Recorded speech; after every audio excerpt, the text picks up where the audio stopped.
to the country, and then oh, welcome to the Netherlands, Mr. Mudeer. Oh, this guy knows about me. He must have heard. I'm sending the books on the box. Finish. Welcome to the Netherlands. I go and I put my bags, not one bag searched, alhamdulillah. And I walk out. Huh? Why? An opportunity. Now, they are all happy that the books are here. If Geert Wilders didn't do anything, and I wanted to print 50,000 books and give the non-Muslims, you know they would have stopped it. They would have stopped it. And they would have created problems for me. I tell them, why are you bringing 50,000 books about Islam into the country? Are you looking for converts?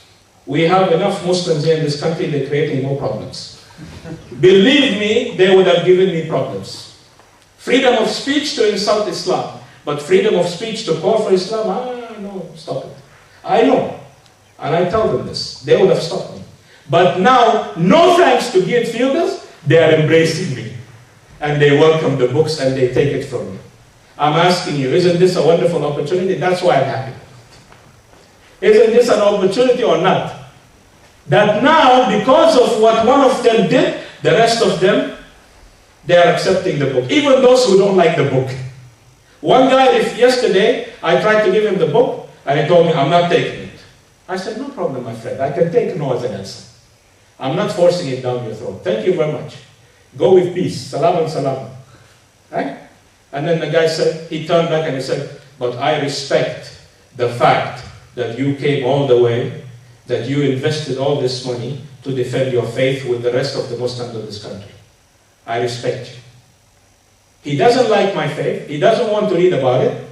But now, alhamdulillah, yesterday he told me he respects us. What more do you want than that, my brother? So that, and I'm going to finish with this, made me remember a word Sheikh Nidad told me, rahmatullah alayh. He told me, my son, in life, don't beg for respect. You must be the kind of Muslim that commands respect. Like Muhammad sallallahu alayhi wasallam, our role model, our example, he never begged the kuffar for respect.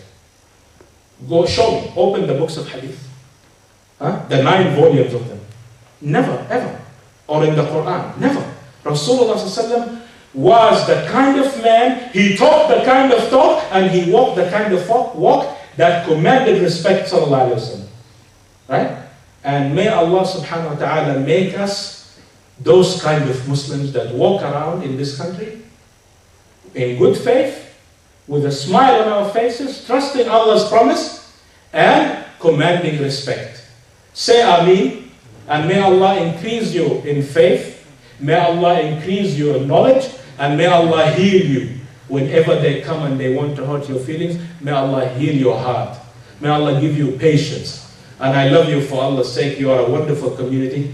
And you are destined, inshallah, tabaraka wa ta'ala, to bring good into this country. And the best thing you can contribute is La ilaha illallah, Muhammadur Rasulullah, to conquer hearts. The very same thing you and I want to say the last when we pass away. Don't you want these to be your last words? At deathbed, long live. You want to be able to say it when you're dying. You better share it before you die with your non-Muslims. The nice way, the right way. And Allah subhanahu wa ta'ala gave you a promise. And I'll finish with the verse of the formula. وَالَّذِينَ جَاهَدُوا فِينَا, those who put an effort for our way. If you put any little effort for Allah's sake, only for Allah, لَنَهْدِيَنَّهُمْ سُبُلَنَا, we will guide them and show them our ways. This is another promise from Allah. Do you trust this promise as well? Then do tawakkul ala Allah, trust in Allah's promise, and take the first step and put the effort. I want you to go and read this book in Dutch, right? Master this book in Dutch, and as soon as you finish from it, please don't put it on the shelf at home.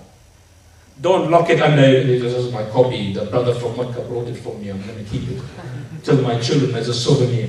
No, please, write to me and send another one, inshallah. As soon as you finish, please give it to your non-Muslim. At the back of the book, there is a picture of a Dutch non-Muslim who demonstrated in Amsterdam against Geert Wilders. And I use this picture to tell them a story. When you want to give this book to a non-Muslim, don't give him the title. Give it to him like this. Why? Because I tried. When I gave it to Jesus and Islam, no thank you. He doesn't want it. But when I gave it to the picture, I said, excuse me, sir, do you recognize this guy? It's like I'm asking him for time or direction on the map. He doesn't know what's going on. Sheikh Didat said, think like a salesman. So you must think like a salesman, right? So I said, come, stand up, my brother. I'll show you. Come, stand up. I'll show you what happens. I said, let's say he's a Dutch Muslim, right? Excuse me. So now I tell the guy, you know, who's this in the photo? Our friend. So he tells me, no, it's not my friend. I tell him, no, it's our friend. Geert Wilders, our friend. So he laughs and he said, not my friend. I had nothing to do with Yeah, nothing to do with it. I said, you see, this book is for you. Your friends from Mecca, Arabia, and all of Saudi Arabia and the Muslim world, when they saw you demonstrated against them, they said, hey, we have too many friends in the Netherlands. So to say thank you as a token of appreciation, they send you this book. Will you please accept it? You will make me happy if you take it. It's in Dutch. And it's about how Muslims believe in the prophets of God and Jesus Christ. Thank you. No, thank you. I thank you for accepting it. Thank you, my friend. It's easy job done. On the streets. Only one guy told me no. So far, alhamdulillah, about 50 copies today in the market. I just went myself. It was an easy job. Even the guy who told me no, he parted with me with nice words. So please, I beg you, I came to beg this from you. Please do this and may Allah reward you. May Allah give you barakah. Wa akhiru da'wana alhamdulillah rabbil alameen. Wa sallallahu wa sallam ala sayyidi wa habibi Rasulullah sallallahu alaihi wasallam. Muslim community in this country, what can we do to open discussion and dialogue with the Dutch community so that we can convince them that the Islam is not what they think, that the Islam actually is more a peaceful religion. And what I'm saying is actually we have to start thinking about, to start from ourselves. I get the question. Jazakallah khair. You say you don't need to worry about how to start. Just seize the opportunity. Is it like this event now? Everybody's talking about it. In the parliament they are debating this today. So the non-Muslims of today, alhamdulillah, they are giving us so many opportunities. As soon as we finish from this, they're talking about another movie, right? By an Iranian one guy. And then before we deal with the first, they're talking about a German play about Salman Rushdie. They turned it into a play now, right? So I told the journalists, inshallah, we will be bombarding Germany with books in German. Of Sheikh Ahmed Didat's book, How Salman Rushdie Fooled the West, in German. For the Germans to know how Salman Rushdie fooled them. And what Salman Rushdie says about them and says about white non-Muslim women. They will be shocked. They will kick the novel and they will break down the place, if they know. So they give you opportunities, you don't have to worry.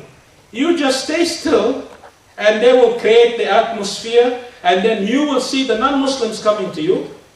When I was in America, every day, every day, and I'm not exaggerating, the Americans see something on Islam, and this was in the early 90s, before 9/11. Like for an example, they saw me writing letters to my fiancée. Alhamdulillah, when I went there, I went already engaged. So Allah saved me. So they saw me writing love letters to my fiancée. They said, you're too young to get married. And then they tell me, Esam, the night of your wedding, are you going to slaughter or behead a kitten or cat to scare your wife? I said, where did you hear this nonsense? I love cats. All my life I was in the business of raising kittens. I can never hurt a cat. Where did you hear this? I've seen it on a documentary on NBC or CBS that Muslims, on the night of their weddings, they behead cats, Muslim husbands, to scare their wives. You see, if you put too much salt, this is going to happen to you. I didn't even need to worry about how to start. Every day, they hit you with a question. And they bring some issues they read in the newspapers. And what did they do?